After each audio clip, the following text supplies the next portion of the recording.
নমস্কার, আদাব। Crime petrol দস্তাকে আপনাদের সকলকে জানাই সাদর আমন্ত্রণ।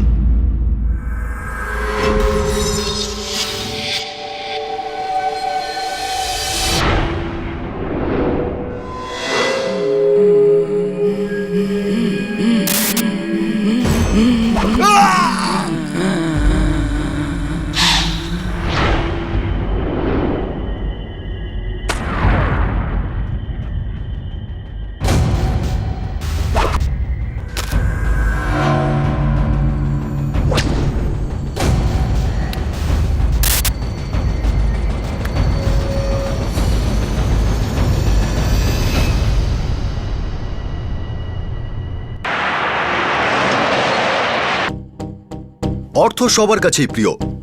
যার কাছে আছে সে আরো চায়, আর যার কাছে নেই তার চাহিদা আরো বেশি। অর্থ সবাই দ্রুত কামাতে চায়। এই অর্থের আকাঙ্ক্ষা লালসা তৈরি করে, আর লালসা থেকে অপরাধের সৃষ্টি হয়। কিন্তু প্রত্যেক অপরাধের ষড়যন্ত্র একটা সংকেত অবশ্যই রেখে দিয়ে যায়। প্রত্যেক সংকেত অপরাধের গন্ধকে আইনের নাকে ঠিক পৌঁছে দেয়। 17 অক্টোবর 2010, রাজকোট, গুজরাট।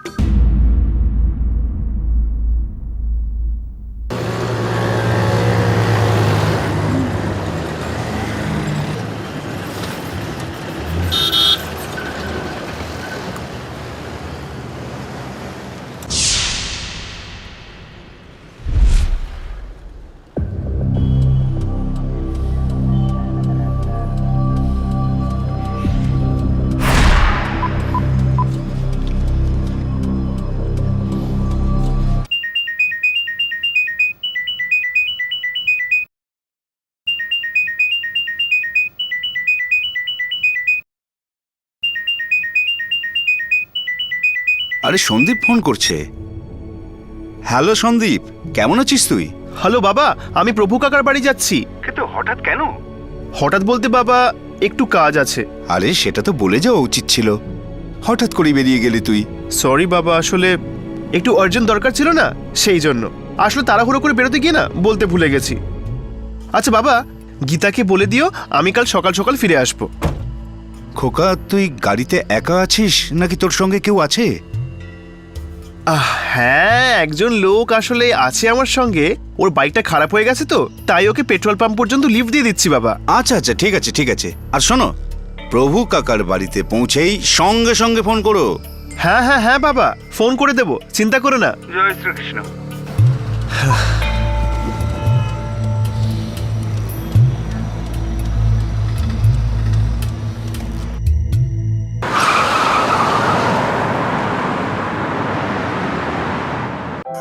দাদু, ও দাদু, হ্যাঁ বলো ভাই। আজকে কি বাবা আসবে না? হ্যাঁ দাদু ভাই, পাপা কাল সকালে আসবে। জানো দাদু, বাবা আমার জন্য ব্যাট বল আনবে। হ্যাঁ, কাল সকালেই পাপা ব্যাট বল আনবে তোমার জন্যে। গীতা দেখো। আরে গীতা মা, সন্দীপ আজ রাতে ফিরবে না, ও প্রভুর বাড়িতেই থেকে যাবে। বাবা, আপনি ওকে একটু বোঝান না, ও আমাকে কিছু বলেই না।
বাবার সঙ্গে ফোনে কথা বলার ঠিক আধ ঘন্টা বাদে সন্দীপ পারেখ মার্ডার হয়।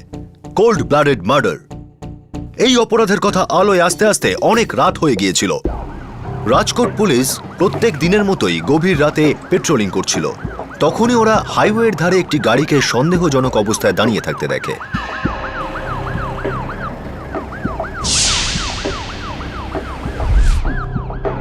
চলো পিছনে চলো।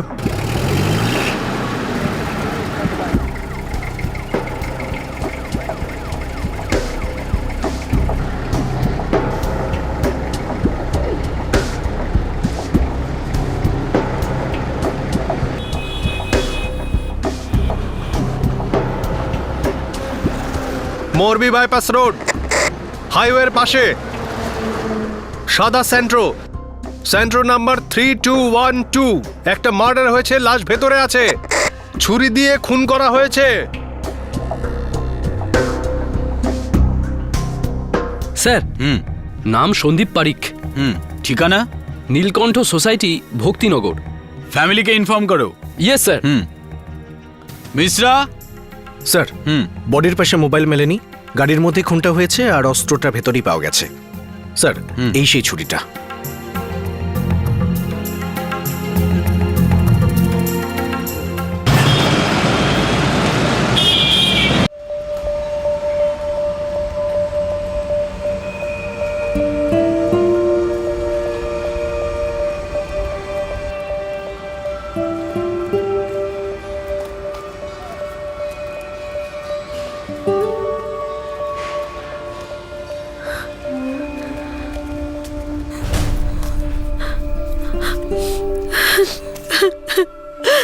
অফিসার, ইনি আমার হাজব্যান্ড।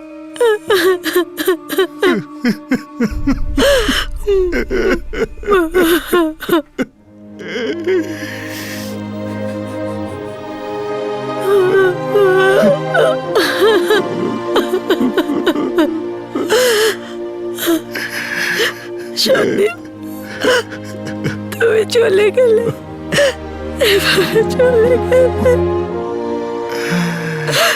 এবার আমাদের কি হবে? মোরবি বাইপাস রোডে বডি পাওয়া গেছে। ও সাপর মেরাবল যাচ্ছিল। শাপার মেরাবল? হ্যাঁ, আমার ভাই প্রভুর কাছে হাইওয়ে থেকে বাবাকে ফোনও করেছিল। তা কটা নাগাদ কথা হয়েছিল? তখন সন্ধে 6টা, 6:30 নাগাদ হবে হয়তো। হাইওয়ের কোথা থেকে ফোনটা করেছিল? গন্ডেল বাইপাস রোড থেকে।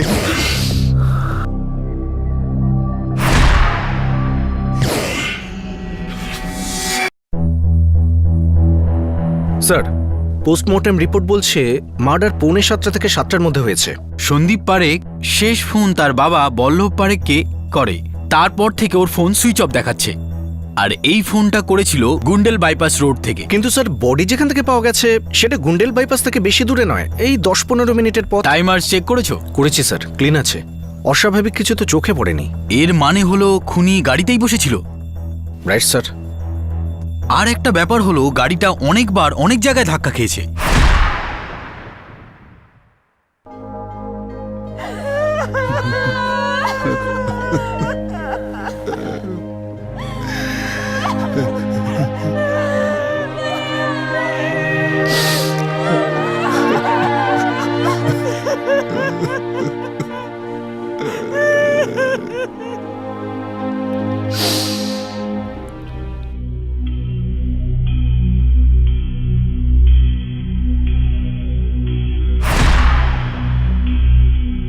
আমি জিজ্ঞাসাও করেছিলাম দরজা বন্ধ করার শব্দটা কিসের, কাছে অন্য কেউ আছে? জবাবে সন্দীপ কি বলেছিল? ও বলছিল যে কারোর একটা মোটর বাইক খারাপ হয়ে গেছে, তাই সেই লোকটিকে লিফট দিচ্ছিল। কত দূর পর্যন্ত লিফট দেবে বলেছিল? ওই পেট্রোল পাম্প পর্যন্ত। এই গাড়ি এর আগে কোনোদিনও অ্যাক্সিডেন্ট হয়েছিল? একবার নয়, দুবার হয়েছে।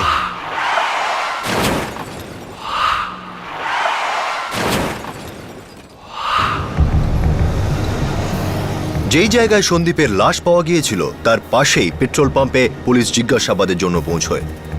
এই শোনো, হ্যাঁ, স্যার। কোনো বাইকওয়ালা এদিকে এসেছিল? বাইকে করে তো কেউ আসেনি স্যার। আচ্ছা, কেউ জার বা বোতলে করে পেট্রোল নিয়ে গেছে? না স্যার। ঠিক বলছিস? হ্যাঁ স্যার।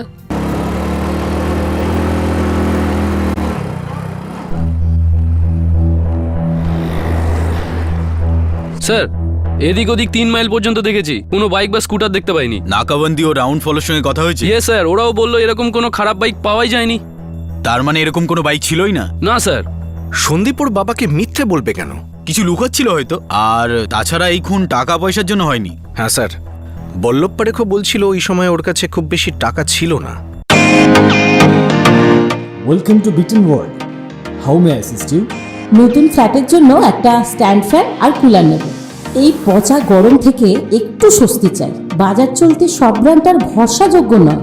তার জন্য তো আমাদের ফ্যান আছে, all purpose bullet table fan, ceiling fan. আমাদের সিলিং ফ্যান কিন্তু 30 মাসের ওয়ারেন্টি সহ পাওয়া যায়।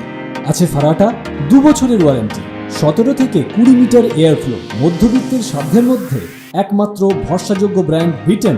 আমাদের কুলারের কিন্তু অনেক range, 45 litres, 50 litres, 70 litres, 90 litres, 110 litres. Honeycomb সহযোগে বিটেনের সব কুলারের ওয়ারেন্টি 1 বছর। চেনা হাওয়ায় অচেনা অনুভূতির জন্য একমাত্র আদর্শ বিটেন। গরমে স্বস্তি পেতে বিটেনের ফ্যান হোক বা কুলার, আজই আনুন বাড়িতে। Beaten, digitally years. আর খুনি গাড়িটা নিয়েও পালায়নি। তার মানে কোনো পুরনো শত্রুতা হবে। শোনো, একটা কাজ করো, সন্দীপ আর তার ফ্যামিলির পুরো ব্যাকগ্রাউন্ড চেক করো। Yes, sir. পর্দা সরিয়ে দাও।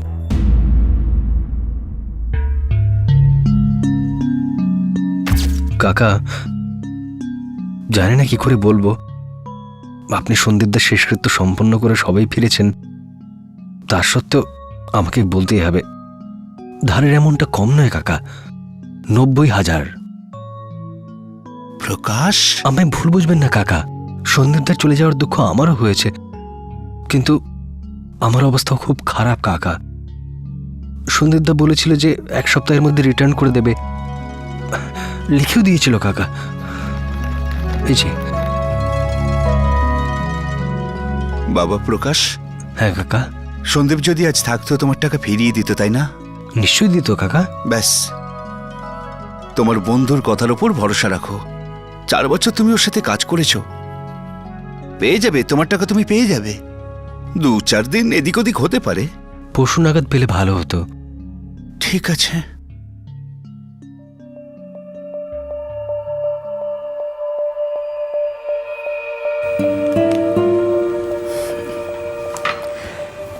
ব্যবসায় কেউ কারুর বন্ধু হয় না।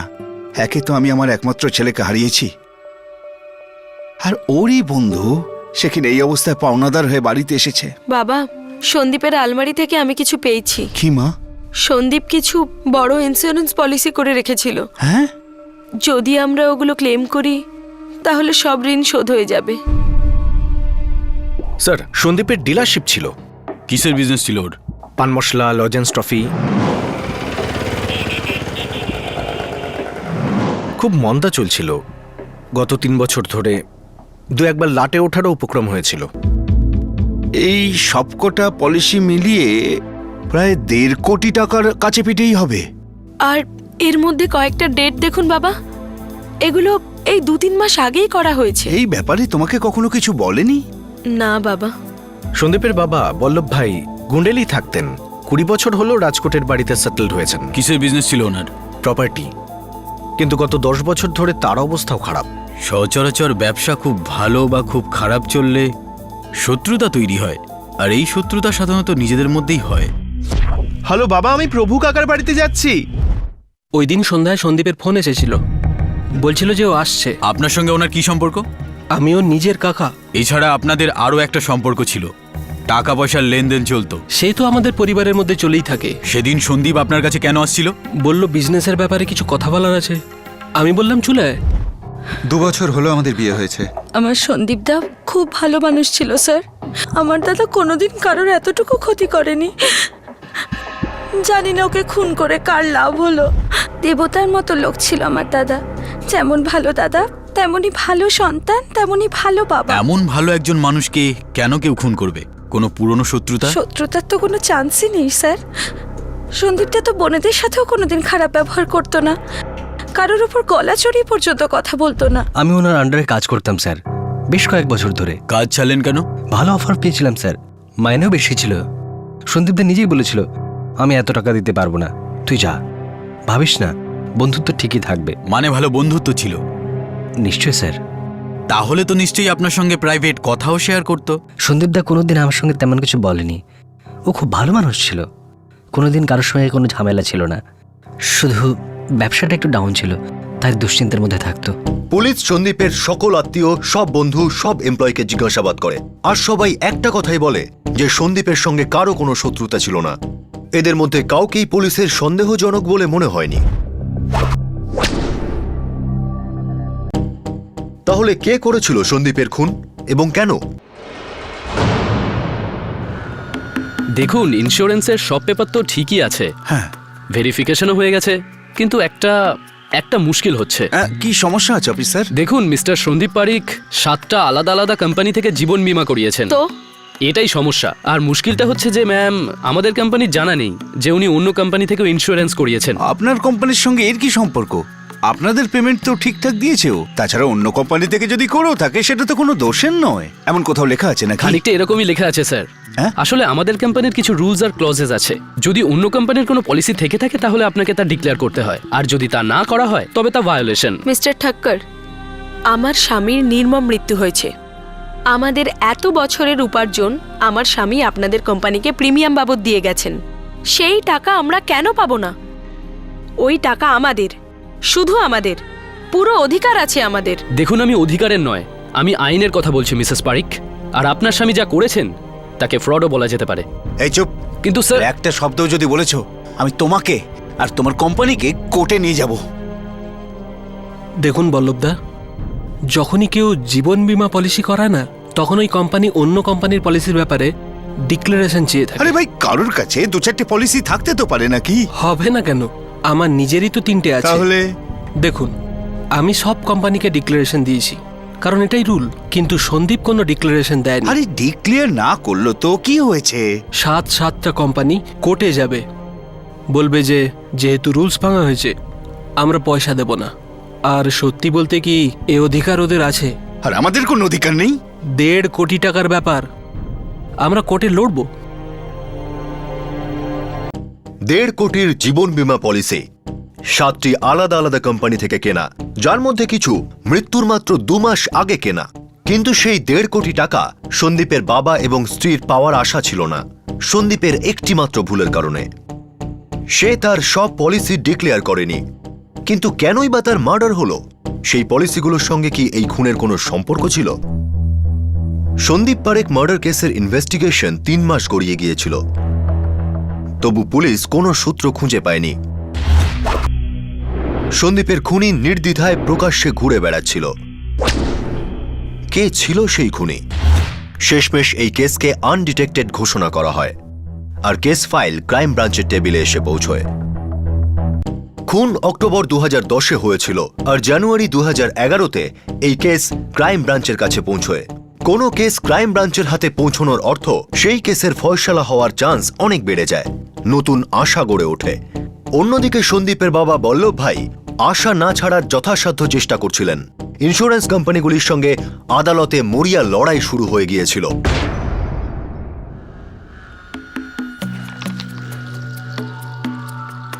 মার্ডার তো হয়েছে দিলীপ, কিন্তু আসল কারণটা বোঝা যাচ্ছে না। স্যার, কোনো বিশেষ কারণ ছিল বলে মনে হয় না। বাস লুটের কেস ছিল যা মার্ডারে বদলে গেছে। কোনো চুরি হয়নি আর মার্ডার হয়ে গেল। স্রেফ একটা মোবাইল ফোন গায়েব হয়েছে। ভেবে দেখো, খুনি নিজের অস্ত্রটাও ফেলে রেখে গেছে। এটা চুরির কেস নয় দিলীপ। আমি তো একটা গভীর ষড়যন্ত্রের গন্ধ পাচ্ছি। এই রিপোর্টটা দেখো দিলীপ, লোকটার একবার নয় 2-2বার অ্যাক্সিডেন্ট হয়েছে, মৃত্যুর 1 সপ্তাহ আগেই। স্যার, বড় অদ্ভুত ব্যাপার, একই সপ্তাহে 2-2বার অ্যাক্সিডেন্ট। অদ্ভুত ব্যাপার তো বটেই। এই লোকটা নিজেই নিজের মৃত্যুর সঙ্গে লুকোচুরি খেলছিল। একটা কিছু তো আছেই। বল্লভ ভাই কোর্টে গেছেন? হ্যাঁ, ইন্স্যুরেন্সের কেসের জন্য, রাইট? আগে হ্যাঁ। 1,50,00,000 ইন্স্যুরেন্স, হ্যাঁ, যার মধ্যে 1,25,00,000 পলিসি মার্ডারের 2 মাস আগে করা হয়। কিন্তু আমরা সেটা পরে জানতে পারি। কেউ তো আছে যে ইন্স্যুরেন্সের ব্যাপারটা জানতো। আমি এটাই বলতে চাইছি যে এতে আর কারো লাভ হবে না, আর কেউ নেই, আমরাই সব টাকা পাবো। কেস জিতে যাবেন আপনি? পুরো কনফিডেন্স আছে আপনার? একদম, ওটা আমাদেরই অধিকার। আপনি কি জানেন যে সন্দীপের অনেক পাওনাদার ছিল? প্রতিটা লোকের কানাকড়ি মিটিয়ে দেবো, শুধুমাত্র ইন্স্যুরেন্সের ক্লেমটা একবার পেয়ে যাই। সেই সব লোকেদের নামগুলো একটু লিখে দেবেন প্লিজ। এই নিন।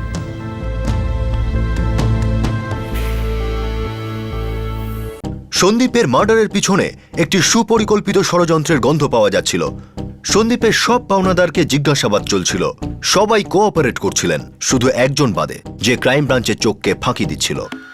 স্যার, আমি প্রকাশ গালাকে দুবার ফোন করেছি, লোকও পাঠিয়েছি ওখানে, কিন্তু না সে কোনো রিপ্লাই দিয়েছে আর না সে থানায় হাজির হয়েছে। স্যার, সন্দীপ এটা প্রকাশ গালাকে নিজের হাতে লিখে দিয়েছিল। আজ 9 অক্টোবর 2010-এ আমি প্রকাশ গালার কাছ থেকে 90,000 টাকা ক্যাশ ধার নিয়েছি। এক সপ্তাহের মধ্যে অর্থাৎ 16 অক্টোবরের ভেতরে আমি এই টাকা প্রকাশ গালাকে ফেরত দিয়ে দেব। আর যদি এর মধ্যে আমার কিছু হয়েও যায়, তবে প্রকাশ গালা এই টাকা আমার বাবা বল্লভ পারেকের কাছ থেকে পরিশোধ পেতে পারে। যদি এর মধ্যে আমার কিছু হয়ে যায়,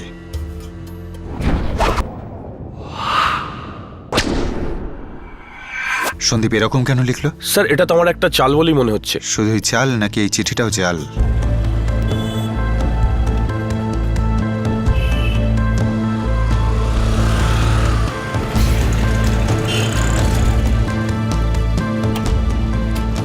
প্রকাশ গালা? আগে আপনি কে?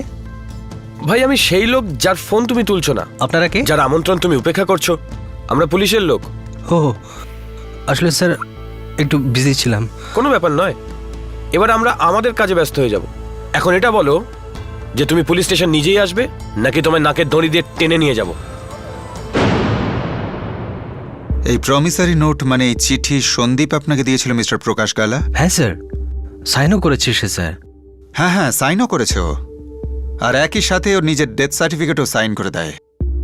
এই চিঠি পরিষ্কার বলে দিচ্ছে সন্দীপ ভালো করেই জানতো যে তার মৃত্যু ঘটতে চলেছে, আর সে এটাও জানতো যে তার বাবার কাছে পয়সা কড়ি নেই। তাহলে কোন কনফিডেন্সের ভিত্তিতে সেটা লিখে দিয়েছিল যে আপনার 90,000 টাকা ওর বাবা এক সপ্তাহের মধ্যে আপনাকে দিয়ে দেবে? কেননা সে মৃত্যুর কিছুদিন আগেই 1,25,00,000 টাকার পলিসি করেছিল, আর সে জানতো যে তার মৃত্যুর পর সব টাকা তার বাবাই পাবে। এখন আপনাদের কাছ থেকে জানতে চাইছি যে এই ঘটনায় কারা ছিল, কে কে এই ইন্স্যুরেন্সের কথা জানতো, কে মার্ডার করেছে সন্দীপকে। ভালো হবে যদি আপনারা সোজাসুজি সত্যিটা স্বীকার করে নেন, না হলে আমি আমার কায়দায় সত্যিটা বের করে আনবো, আর সেটা বোধহয় কারো ভালো লাগবে না। সন্দীপ আমার একমাত্র ছেলে ছিল, আর আপনি কিনা আমাকেই সন্দেহ করছেন? বল্লভ ভাই, টাকা পয়সা এমনই জিনিস যে অনেক আপন সম্পর্ক এইভাবে শেষ হয়ে যায়, ঠিক এইভাবে। সন্দেহ তো আমার সকলকেই হচ্ছে। দিলীপ, এই দুজনের ফোন রেকর্ড চেক করো। এই দুজনে কোথায় কোথায় এবং কতবার নিজেদের মধ্যে কথা বলেছে। Yes sir. আপাতত তুমি মিস্টার প্রকাশ গালাকে কাস্টাডিতে নিয়ে নাও।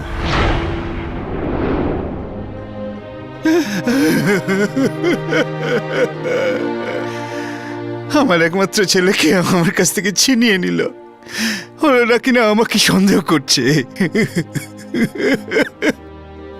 আমি কি করে জানবো ওর ইন্স্যুরেন্সের পলিসির ব্যাপারে?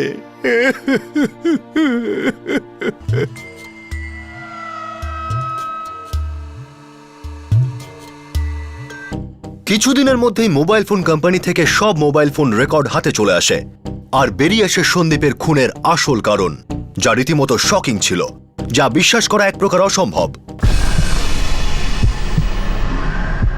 প্রকাশ গালা মিথ্যে বলছে, নিয়ে এসো ওকে। 17 অক্টোবর সন্ধ্যায় তোমার সেলফোনের লোকেশন ছিল গন্ডেল বাইপাস, সময় 6:30। সেই সন্ধ্যায় সন্দীপ তার প্রভু কাকার সঙ্গে দেখা করতে যাচ্ছিল গন্ডেল বাইপাস দিয়ে।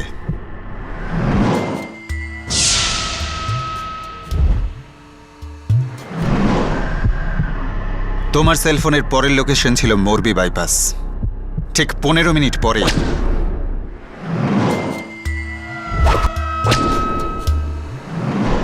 একটা বাচ্চাও বলে দেবে যখন সন্দীপ খুন হয়েছিল তুমি ওর সঙ্গে ছিলে এবং পাশেই ছিলে।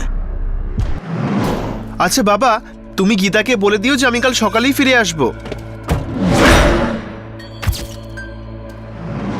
সন্দীপ তার বাবাকে মোটরসাইকেল আরোহীর কথা মিথ্যে বলেছিল। আসলে গাড়িতে আর কেউ নয়, তুমিই ছিলে, তাই না? তাই তো? হ্যাঁ স্যার, সন্দীপদার সঙ্গে আমি ছিলাম। সন্দীপ তার বাবাকে মিথ্যে কেন বলেছিল? তুই সন্দীপকে খুন করেছিস কেন?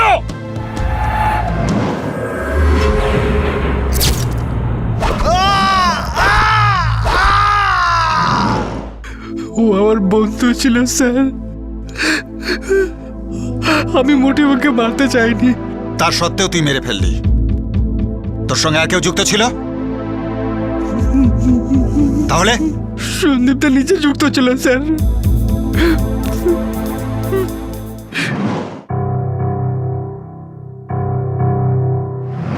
সন্দীপটা নিজেই নিজেকে হত্যা করতে চেয়েছিল স্যার। ওর নিজের ফ্যামিলিকে পথে বসে দেখতে চায়নি স্যার। যদি আত্মহত্যা করতো তাহলে ইন্স্যুরেন্সের পয়সা পাওয়া যেত না, সেই জন্য অ্যাক্সিডেন্টের চেষ্টাও করেছিল সে। কয়েকবার অ্যাক্সিডেন্টে ট্রাই করে কিন্তু সফল হয়নি।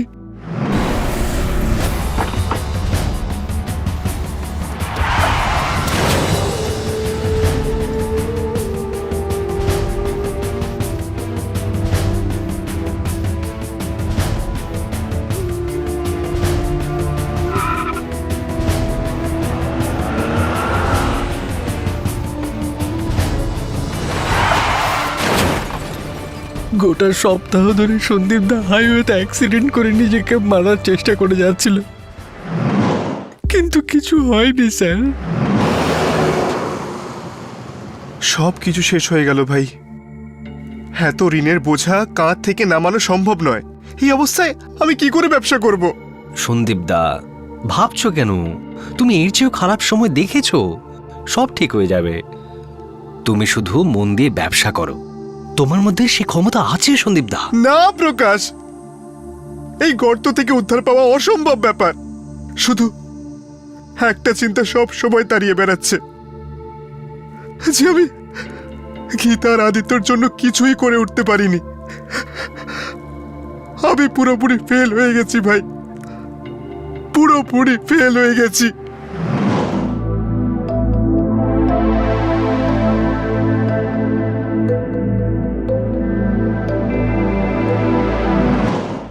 আমি 1.25 কোটি টাকা নতুন ইন্স্যুরেন্স পলিসি করিয়েছি। সব মিলিয়ে 1.5 কোটির কাছাকাছি পাওয়া যাবে। আরে এইসব কথা বলো না সন্দীপ দা, তুমি নিজেই 1.5 কোটি টাকার সমান। সব ঋণ শোধ হয়ে যাবে। মা, বাবা, গীতা, আদিত্য সবাই সুখে থাকতে পারবে। তোমাকে ছাড়া কেউ সুখে থাকবে না সন্দীপ দা। আরে তুমি এসব আজে বাজে কথা বলা বন্ধ করো তো। প্রকাশ, তুই আমার বন্ধু তো। সেটাকে জিজ্ঞেস করতে হয় সন্দীপ দা। ঠিক আছে, জিজ্ঞেস করছি না, শুধু তোকে যা বলছি তুই তাই করবি। কি বলো? তোকেই আমার পরিবারকে বাঁচাতে হবে। এটা বলার কথা? বৌদি, আদিত্য, কাকা, কাকিমার জন্য আমি সবকিছু করতে পারি। দেখ, আমার মৃত্যুই ওদের জীবন দিতে পারে। প্লিজ বন্ধু আমার, আমাকে আমার মৃত্যুর কাছে পৌঁছে দে। দাদা, বাঁচিয়ে দে আমার পরিবারকে প্রকাশ। বাঁচা আমার পরিবারকে ভাই, বাঁচা আমার পরিবারকে, বাঁচা আমার পরিবারকে, বাঁচিয়ে দে আমার পরিবারকে। আজ আমি যা পেয়েছি সবই ওর জন্য। আমার অনেক সাহায্য করেছেন, আমার জীবন উনি করে দিয়েছেন। আর সেই লোকটাই আমার সামনে দাঁড়িয়ে কাঁদতে কাঁদতে সাহায্য চাইছিল স্যার। একটা দড়ি, একটা ব্যাগ, মুখে গোঁজার একটা কাপড় আর একটা চাকু। সন্দীপ দা নিজের মৃত্যুর কৌশল একেবারে ডিটেলে প্ল্যান করেছিল স্যার। 14 অক্টোবরের ডেটটা ফেল হয়েছিল স্যার। তবে 17 অক্টোবর শিফট হলো কেন? 14 অক্টোবর ওর মাসির অ্যাক্সিডেন্ট হয়ে যায়, তাই সে সাহায্যের জন্য চলে গেছিল স্যার। তারপর ফের 17 অক্টোবর তুমি? স্যার,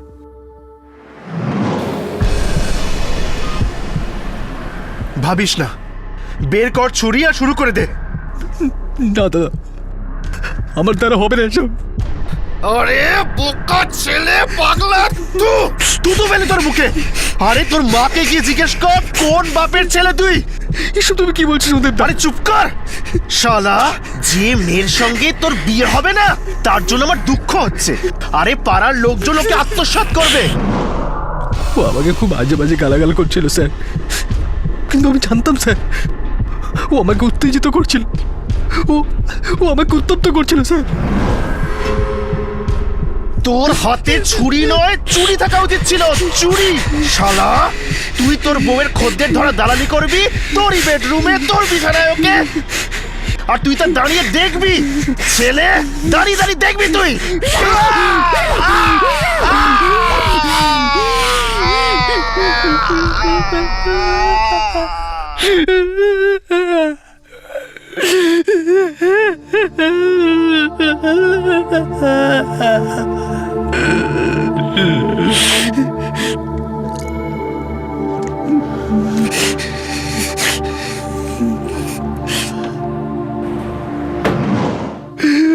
সন্দীপ তো বলেছিল যে সেলফোনটা ভেঙে দিস,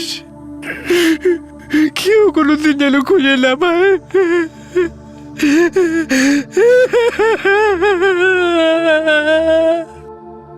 প্রকাশ গালার থেকে উদ্ধার হওয়া দুটো চিঠিকে হ্যান্ডরাইটিং টেস্টের জন্য পাঠানো হয়।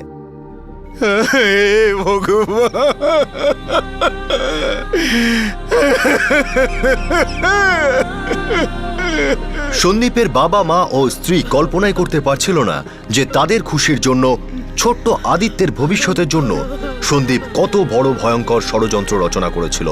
কিন্তু সেই ষড়যন্ত্র সফল হয়নি। আদালত ইন্স্যুরেন্স কোম্পানির পক্ষেই রায় দিয়েছিল।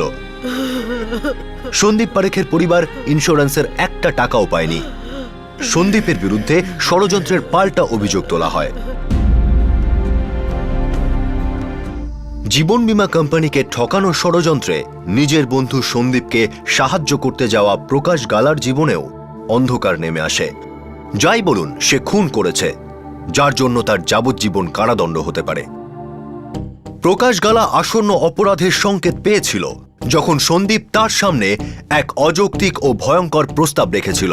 যদি সে ওই মুহূর্তে সংকেতটাকে সিরিয়াসলি নিত ও বল্লভ ভাই বা পুলিশকে জানাতো, তাহলে এই অপরাধটা হতোই না। কিন্তু সংকেত শোনা সত্ত্বেও প্রকাশ গালা নিজেই অপরাধী হয়ে গেল, তাও আবার খুনের মতো মারাত্মক অপরাধের। আবার দেখা হবে। জয় হিন্দ।